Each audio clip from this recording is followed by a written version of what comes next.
he is, of course, going to be representing Root Gaming. He is DnS. And spawning in the bottom right-hand corner of Cosmic Sapphire ESL, we have the South Korean Zerg player himself representing KZ Gaming. KZG. It is Solar.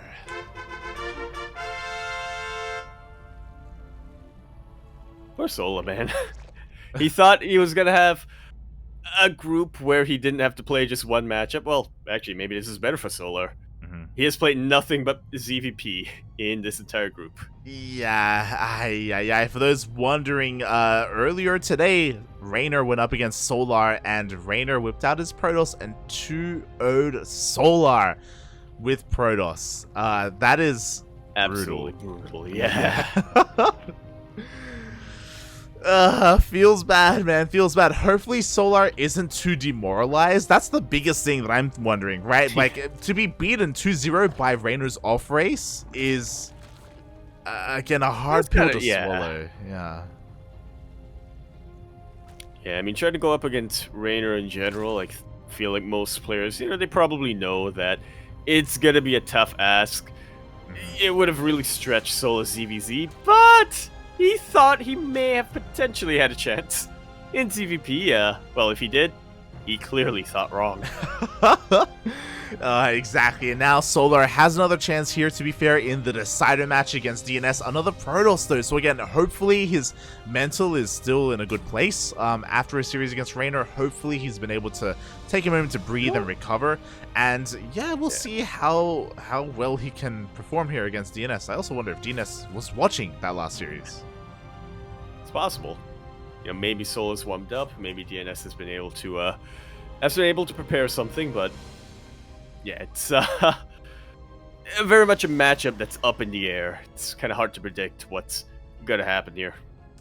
Yeah, and a pretty interesting thing is that Solar did take the triangular third here as his unnatural natural. Interesting because of this, his creep threat is going to be a little bit more kind of diverse, and he can push on forward from here as well. Yeah, very interesting decision here from Solar. I wonder if he's been practicing a little bit and he prefers this, or if it's just kind of something that he's whipped up, and if it will even come into play as DnS. Again, everything's looking pretty standard so far. He's going for the start game. Yeah, Oracle's going to come down, probably going to transition to a Twilight Council from here, but would be interesting if he, throws on another Stargate. We have seen a couple of Protoss players do that, but it's not too common. Yeah, I don't know if DnS is really that kind of player. I mean, so far, sure, he's shooing away this Overlord as best he can. The Stargate hasn't been scattered, so Solar's a little bit in the dark. But because he's in the dark, he should be throwing down some safety spores soon. Or, I mean, here at his natural base, he's fine with 2 queens. Like, you can rely on your queens to defend. But there we go, spore does get thrown down in the main. Yeah, while it only now has been thrown down, the Oracle finished up, it is still a fairly large distance to travel, even by air. And this is already a little bit of a win here from Solar because of his Ling aggression. He forced the Oracle, the first Oracle, to stay at home, forced him to waste a little bit of his energy as well, and because of that, Solar, his mineral lines are left completely safe and sound. Like so. Just going to round off his defenses with a couple of Spore Crawls, but other than that, he really doesn't have much to worry about. And he even re-rallies all 3 of his queens, his creeping queens here towards the third base, just in case the Oracle rocks up. Again, trying to cut as many corners as possible. Speaking of Oracles, they are now moving out. 2 of them have joined forces, and DnS did go for that triple Oracle opening.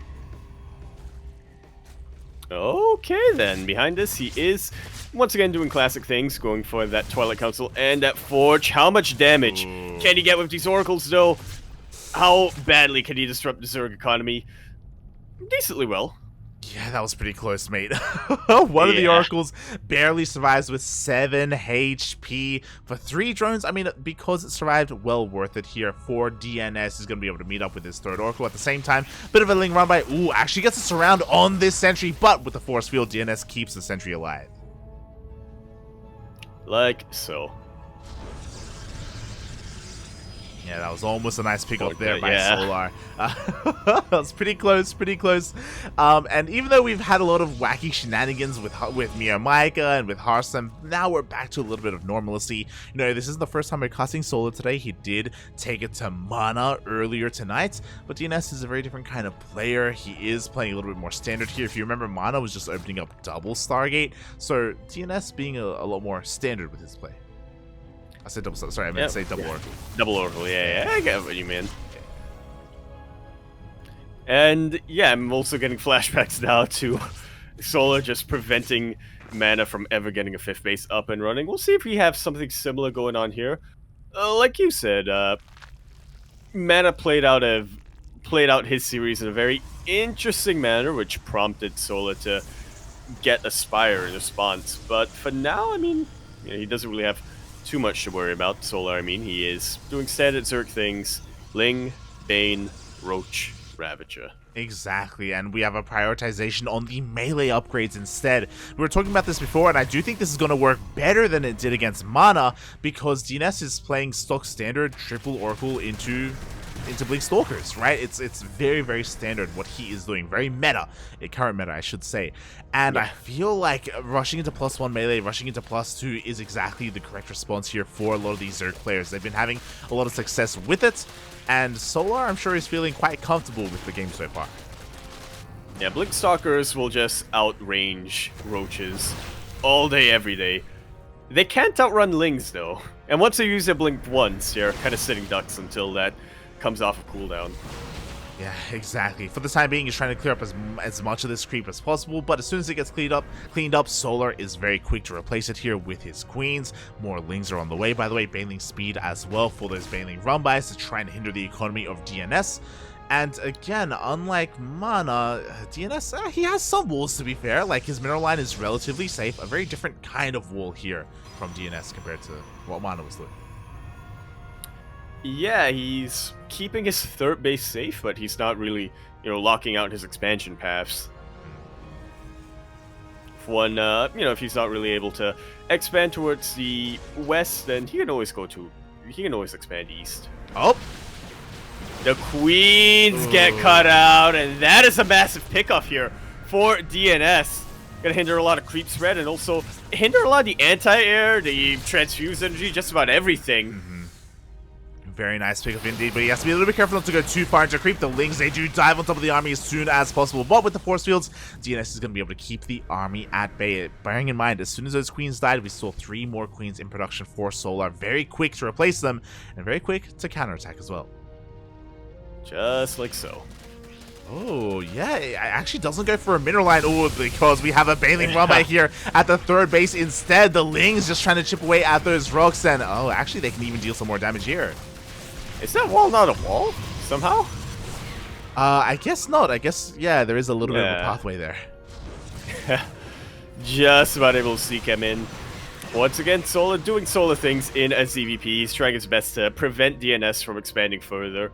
He's never going to get a 5th base, is he? I mean, DnS, he was trying desperately to expand and take that 5th base. I mean, to be fair, his army is on the same side of the map that he's trying to expand, so it's going to be a little bit, or it should be a little bit easier to defend that base. Meanwhile, now he's being active. There's not too much creep here. Yeah, it's going to be difficult for Solar to defend. He is, of course, working on a late-game army with Infestors and with Hive, but he has to deal with the threat that's right in front of him now. And I'm not entirely convinced he's going to be able to, but that is exactly why he instead goes around the army. Yeah, exactly. The Banelings are going for another run by here at the 3rd base. Once again, that's completely exposed. We do see a little bit of a warp in, and the Banelings are trying to roll in, and they will find some connections here in the middle line. At the same time, though, it looks like DnS has broken through, and he gets the 4th base of Solar.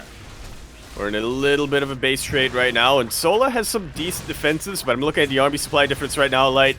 And DnS has a larger supply, plus a better supply as well. He's better upgraded. You know, these stalkers are gonna do a lot more than these infestors without any damage. GG's call. DnS takes game number 1. GG. I was about to say, I don't know how I feel about going into infestors here for Solar. An interesting choice because of that. He didn't really have too much Roach Ravager. Period. He invested his army in Ling Bane, and he went for a massive counterattack. He didn't really have much at home to defend. Yeah, I thought that game looked pretty even for Mhm. most of it, but I just looked at the army value graph at the end here. Like DNS took an early supply lead and never dropped it. It never even got close towards the end there. Yeah, Solo was a little more preoccupied with going for run buys than really engaging with the army. And I don't blame him for that. He did get some decent probe damage, don't get me wrong. Mhm. But he was lacking with that main army, maybe taking up a little bit too quickly, maybe being a little bit too ambitious with that, especially with his run buys, because we say run buy, but like he was sending a lot of his supply across the map. Yeah, he was. There were run bys that were also pushes, if that makes any sense. Yeah. And with that, we're getting ready for game number 2. Players are ready, stream is ready. Mhm. Now it's time for you, viewers, to also be ready. Yeah, Solar's looking pretty antsy right now. Yeah. Starting to slip up a little bit, but we'll see. We shall see as we're just reporting scores here, making sure everyone knows what's going on as we get into game number 2. And, oh, yeah, a map that we haven't really seen too much of tonight. Yeah, I think we've seen it once and then never again. Yeah, pretty much, pretty much. I think we're slowly learning what it is like players are leaning more towards. Yeah, you can tell a lot. You can infer a lot, I guess, by the map choice of these players. Yeah, exactly, as we are getting into one of the more peculiar maps here in game 2. It is, of course, going to be Moondance, which, has an interesting texture around the gas geysers. In the top left-hand corner map, starting all the way in the top left-hand corner, we of course have our red Zerg player coming out from the land of Korea. He is going to be representing KZ Gaming, KZG. He is Sola. And spawning in the bottom right-hand corner of Moondance ESL, we have the French Protoss player himself currently leading the series 1-0, is one game away of moving on to that playoff bracket. Representing Roots Gaming, it is DnS.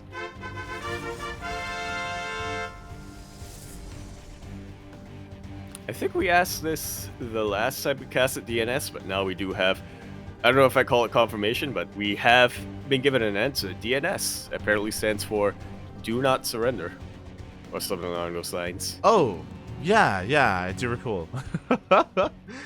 Never give up, never give up. I guess we didn't get clarification if that's a message to himself or to his opponents. But yeah, DNS doing really well for himself here so far.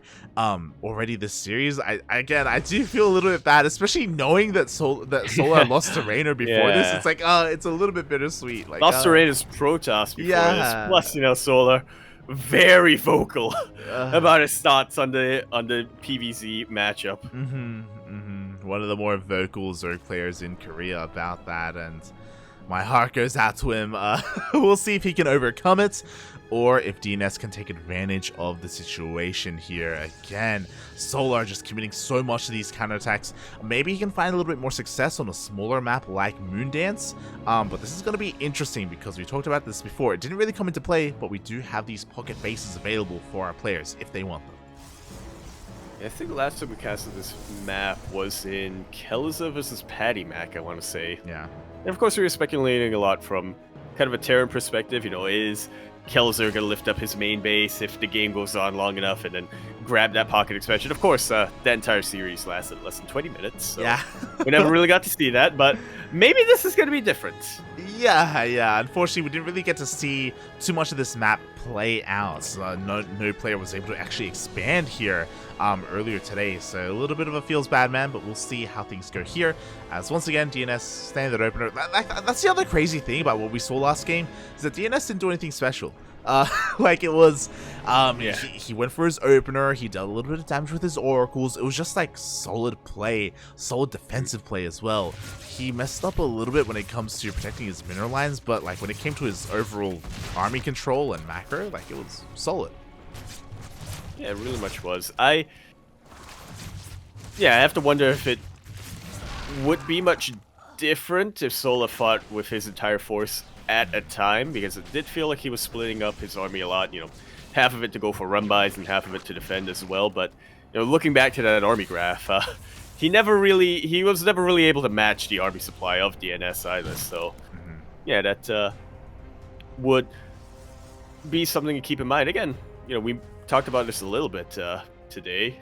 If you're the Protoss player, and especially if you're playing a gateway-heavy style, just not losing the initial, waves of warpins that you have early on has a massive knock-on effect throughout the rest of the game. Yeah, and I think we also have to bear in mind something that we didn't really get to talk much about, but as the game was ending, Solar did tech up into an infestation pit and did invest into infestors. I believe they were infestors without pathogen glands, so they actually didn't have enough NG for any fungals. They couldn't do anything at all.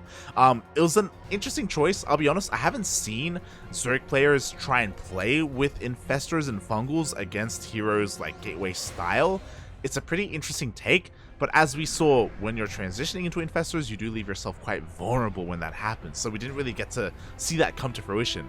And I kind of want to see it. I kind of want to see what Solar has to offer when he does, if he can incorporate infestors.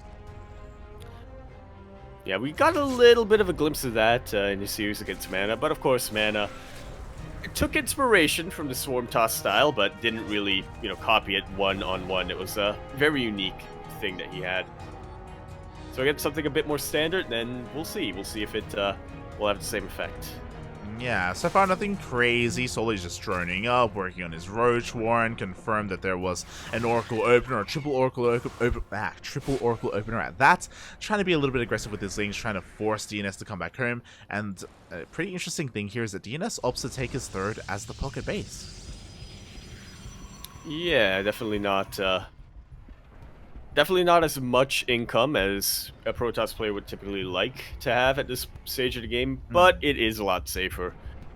He is able to, ensure he has at least 2.5 bases worth of mining. Yeah, it's interesting, like, because the pocket base is so safe, he gets his third relatively quickly, and now he can just take a faster fourth. On par with the fourth of Solar, which is pretty interesting to see. I mean, we'll see if he can get his fourth up and running. I mean, with this warping, yeah, he should be fine here against the Link counterattack. He should be able to get it up in the end. But I kind of like this for DnS, especially because you don't actually take too many gases with this style of Protoss play in PvZ. Gases, you take the first 4, and then you can delay your 5th and 6th gas for quite a while. Yeah, and in this case, he's gonna have 5 gases, and then eventually 7. Yeah, well, for when he does eventually take them. Meanwhile, across the map, again, the triple oracles are trying to find whatever damage they can here. Ooh, does end up losing a couple of them, though. Yeah, definitely very ballsy with his oracle control, and he does get a couple of drone kills with that. But we'll see if it was worth it in the end here. Yeah, we'll see as DnS is getting fully saturated here. There we go, another warping of the Stalkers, as we would expect. The big weakness is, of course, that he did lose a lot of his Oracles, and he only has 1 remaining right now. And it's interesting that he opted not to replace them. I do know that they are relatively gas-intensive, and it's hard to do so and hard to find room, especially when you're, again, not taking additional gases, because you don't need to. So, yeah, now he's going to be that much weaker to Lings, but Solar didn't go for +1 melee. Yeah, he went for +1 range instead. He is focusing a lot more on Roaches and Ravagers against the Blink Stalkers of DnS and eventually Chargelots. It feels like DnS should be favored, but at the same time, Solar has stopped droning. Yeah, exactly, mate. Solar has droned up to 69. Nice. And that is all he is working with. He's making nothing but Ling, Roach, Ravager. He catches the Stalkers here in the middle of the map, even forces a bit of a recall, does connect with those Biles, and Solar, mate, he's going for the kill. And he should be able to get it. The Biles down to force fields, not too much energy left on these sentries, nowhere near enough energy. Battery overcharge was popped, shield battery was popped by the Roaches and Ravagers. GG. Solar shows that he is... that game number 1 was a little bit of an aberration. He is taking us all the way to the ace match. Exactly. I'm pretty interested in what happened as well, because I'm fairly certain that a lot of this was because of the map. That map, of course, being relatively small and short. It doesn't take much time at all to move out across said map. So yeah, that worked out really well. I wonder what map 3 is going to be though. That's what I'm curious about. Yeah, we've seen a very large map. We've seen a relatively short match, but kind of safe as well with the pocket expansions. And now we're going to see the standard map. Can't say I'm complaining, because I love the aesthetics of this one. Yeah, it looks like map 3 is going to be Tropical Sacrifice. So going for like big timing attack is going to be a little bit more difficult to pull off here. As we let everyone know that we are ready. Just make sure they know. So yeah, we'll see if he can try and go for something like this again. I do worry, depending on how long the game does go. But ooh, we're actually being joined by Old Mate Horace. Yeah, again, a lot of matches are starting to wrap up here, and we are getting towards the end of the day. So it makes sense that we're kind of scrambling to cast whatever we can at this point. Yeah, we are running out of matches in general. I wonder if we're going to be able to cover another series after this. I'm not entirely sure. Groups are actually starting to finish up. Yeah, I think that depends on whether or not we're covering the knockout bracket or not. Yeah, that's the thing. I do know that they want to get a couple of rounds done of the knockout bracket, and we may be able to cast, like, I don't know, Vindicta or something like that if we do catch that. Ooh. Yeah, that'd be exciting. But for the time being, we're going to be concluding this decider match here on Tropical Sacrifice. We're in the top right-hand corner map, starting all the way in the top right-hand corner. We have a blue Protoss player coming down from the land of France. He is, of course, going to be representing Root Gaming. He is DnS.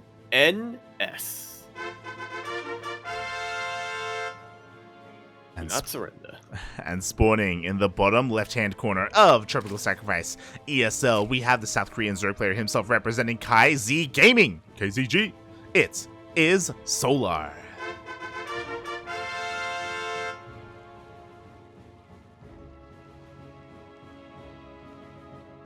We've seen two very different approaches to ZVP from Solar.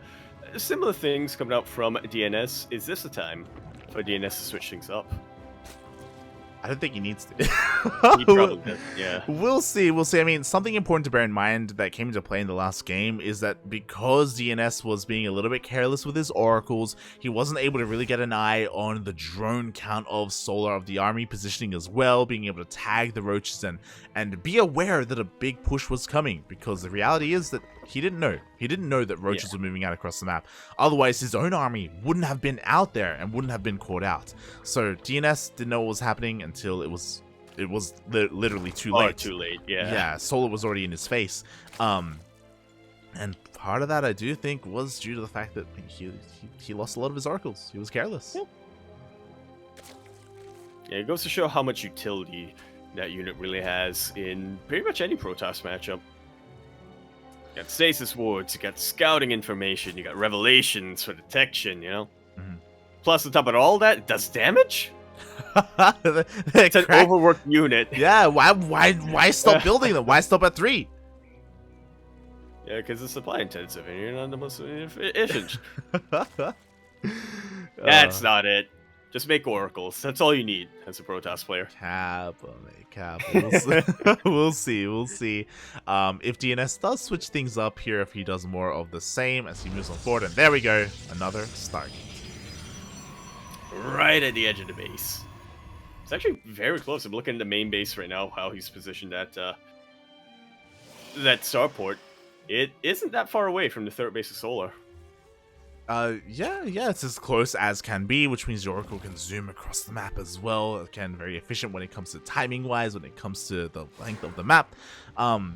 But yeah, I guess our eyes are on Solar because he's had two different responses to this style of play. We've seen a more macro-oriented, high-intense, high-octane harassment style with Ling Bane. We've also seen a timing with Roach Ravager.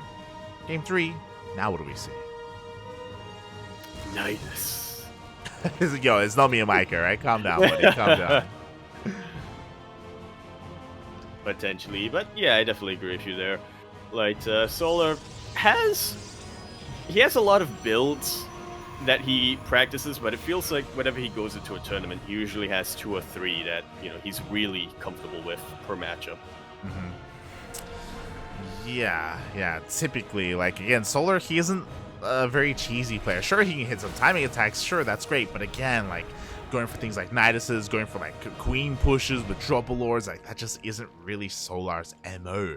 Not anymore. Maybe in times gone by, that was more of his thing. But yeah, he has grown older, grown wiser, and I'm curious to see again what our first upgrade is going to be here with this Evo Chamber.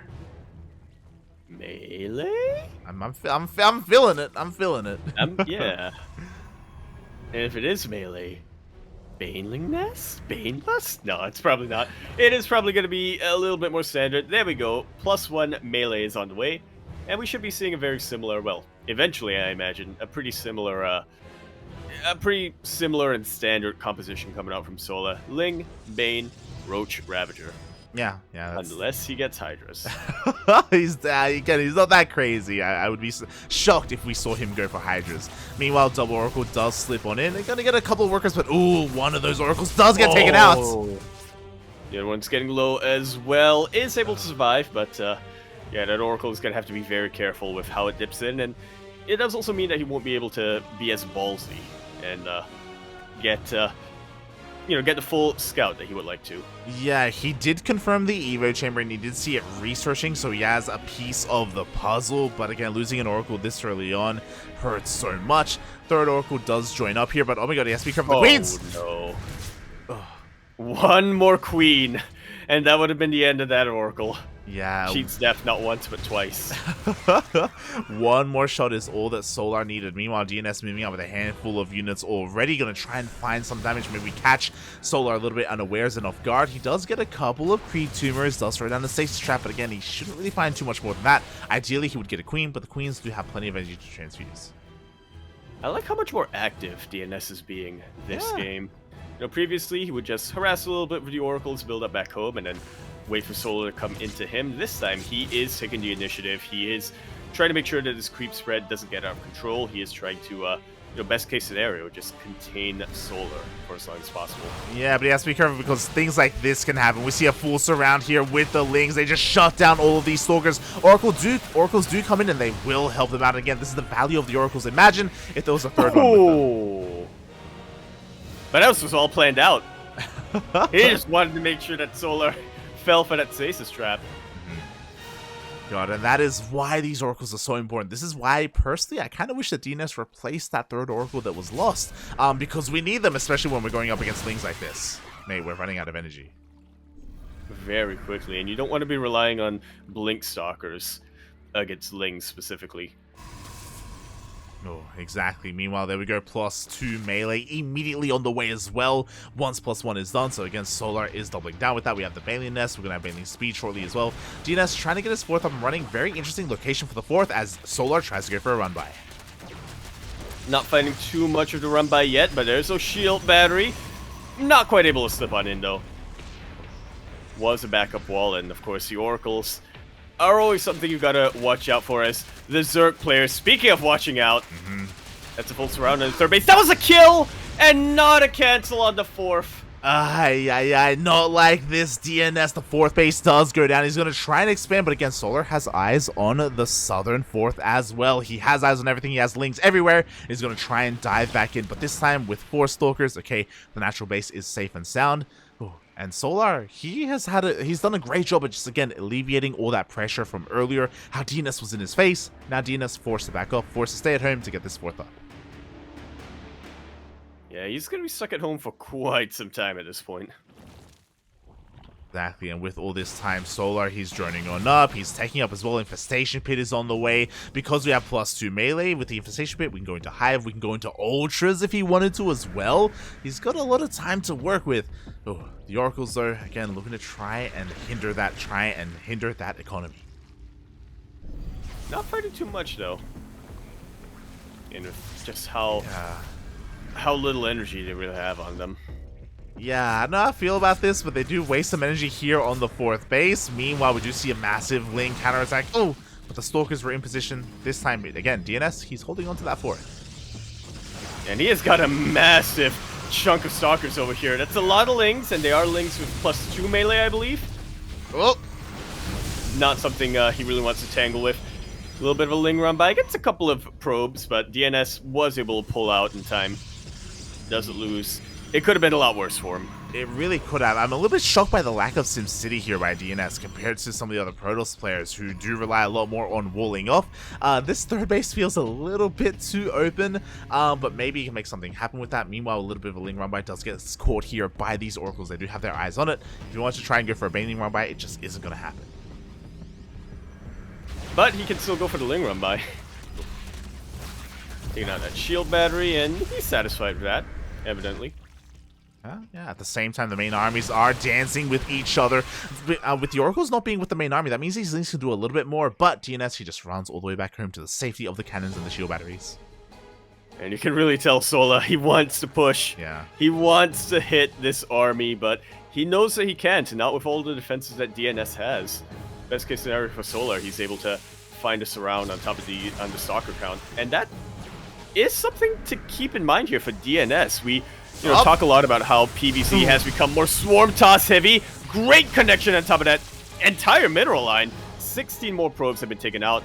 DnS definitely feeling a bit of pressure to push in now. But what I was getting at is, we talk about pro PvZ being a bit more swarm toss heavy, but you still have some high-tech units behind that. You still have some robo units, some Archons maybe, or something.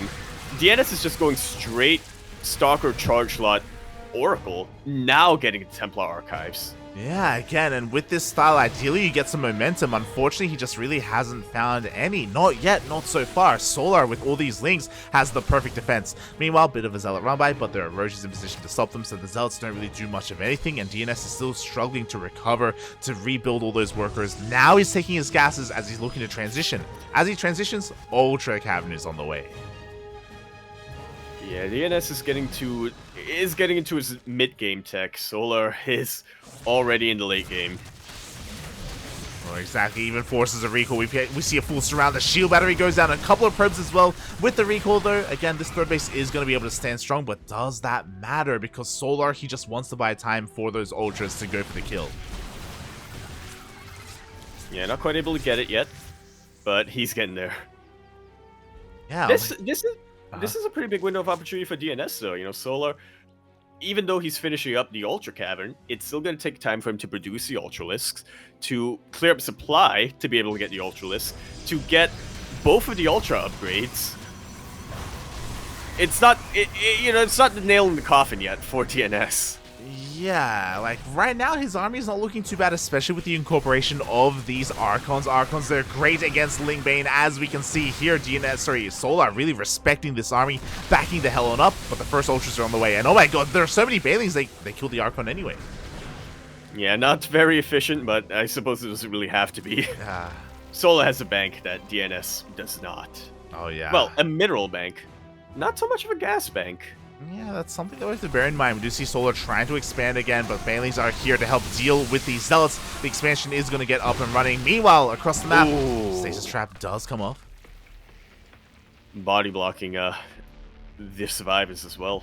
Very nicely done by DnS. Yeah. Nice catch there. Nice catch. Meanwhile, a bit of a Ling run by. The wall is not a wall, and Solar, he does... Up! He does notice. Hesitate a little bit. He's like, that can't be an opening. He confirms that it is, and he slips all the way in. DnS has to make a decision on how to defend. Does he pull back any of his units? He does not. He just warps in defensively. Yeah, he warps in, and he wants to take the fight right now. Banelings are going to be morphed in again. The Ultras are coming out. The first Ultra is here, but is it going to be enough? It does have kindness plating, but it is getting body blocked quite a bit. That was a very inefficient trait for Solar, and with that, DnS has a little bit of momentum going his way. He's got Stalkers, and these are fully upgraded Stalkers as well, with blink and whiff +3 ground weapons. Yeah, mate, here we saw the power of the Archons. 14 workers did go down, though, as there was a little bit of a Bane run by here at the third base, so kind of worth it here for Solar. But the Ultras have now been scouted. More Archons are on the way, and again, the Archons, they just shred the Ling Bane. Solar isn't too concerned about that, though, because again, he's relying a lot more on these run-bys.